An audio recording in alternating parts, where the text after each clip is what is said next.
सिंहासन 32 की 16वीं कहानी सत्यवती पुतली की कथा।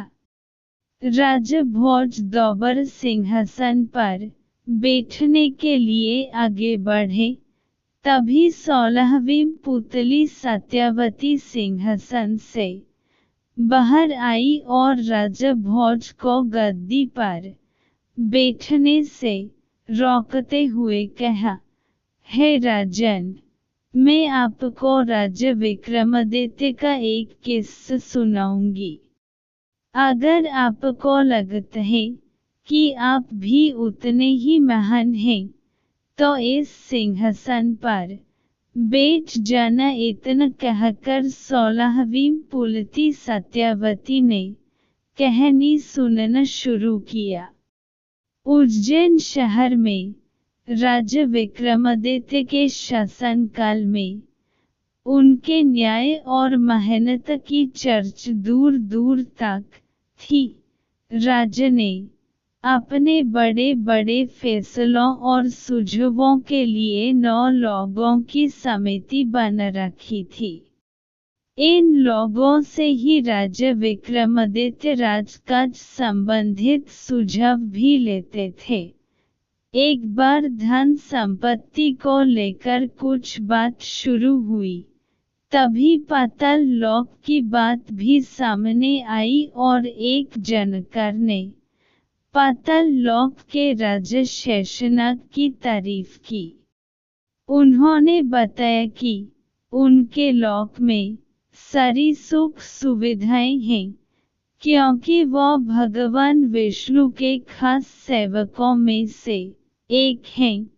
शेषनाग का स्थान भगवान के बराबर माना गया है, और जो भी उनके दर्शन करता है, उसका जीवन धन्य हो जाता है।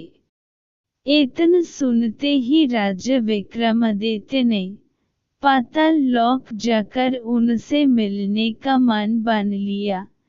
तभी राजा विक्रमादित्य ने अपने बेटलों को याद किया और उनके साथ पाताल लोक पहुंच गए। वहां उन्होंने जानकारों की कही सारी बातों को सही पाया। जब शेषनाग को राजा विक्रमादित्य के आने की खबर मिली, तो वो उनसे मिलने पहुंच गए। राजा विक्रमादित्य ने शेषनाग को नमस्ते करते हुए अपना नाम और पाताल लोक आने का कारण बताया।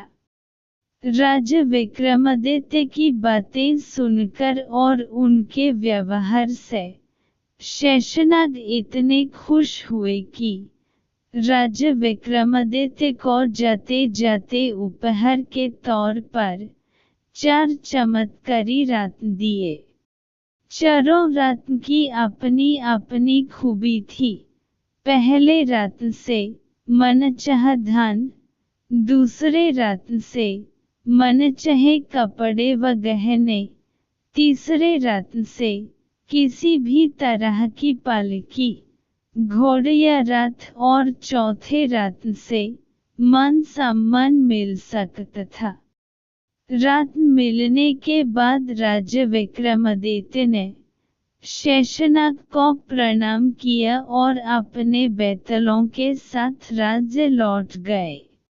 चारों रत्न लेकर राजा विक्रमादित्य अपने राज्य में प्रवेश कर ही रहे थे कि रास्ते में उनकी मुलाकात एक ब्राह्मण से हुई।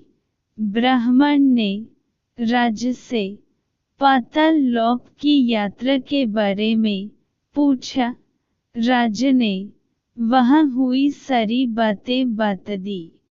सब कुछ जानने के बाद अचानक ब्राह्मण ने राजा से कहा कि आपकी हर सफलता में प्रजा का भी सहयोग होता है। ब्राह्मण की इस बात को सुनते ही राजा विक्रमादित्य उनके मन की बात को समझ गए और तुरंत उन्होंने ब्राह्मण को अपनी इच्छा से एक रत्न लेने को कहा। यह देखकर ब्राह्मण थोड़ी उलझन में पड़ गए और उन्होंने कहा कि वो अपने परिवार के हर सदस्य की राय लेने के बाद ही रात लेंगे। राजा विक्रमादित्य उनकी बात मान गए। फिर ब्राह्मण अपने घर पहुँचे और अपने परिवार में पत्नी, बेटे और बेटी को सारी बात बताई। तीनों ने ही 3 अलग अलग रथ लेने की इच्छा जताई। ब्राह्मण की उलझन अब और बढ़ गई थी। परिवार वालों की बात सुनकर ब्राह्मण दोबारा राजा विक्रमादित्य के पास पहुँचे और उन्हें अपनी दुविधा बताई। ब्राह्मण की बात सुनते ही राजा विक्रमादित्य ने हंसते हुए ब्राह्मण को चारों रत्न उपहार के रूप में दे दिए। इतना कहते ही 16वीं पुतली सत्यवती ने कहा, क्या तुम भी इतने धनी हो? अगर तुम्हारा दिल भी राजा विक्रमादित्य जितना बड़ा है तो सिंहासन पर बैठ जाओ। अगर यह गुण तुम में नहीं है तो इस सिंहासन पर बैठने के लायक बनकर आओ। इतना कहकर 16वीं पुतली सिंहासन से उड़ गई और एक बार फिर राजा भोज सिंहासन पर नहीं बैठ पाए। कहानी से सीख। सच्चा राजा, राजनेता या संचालक वही होता है जो धन दौलत का लालच न करते हुए अपनी प्रजा और अपने साथ कार्य करने वालों को प्राथमिकता दे।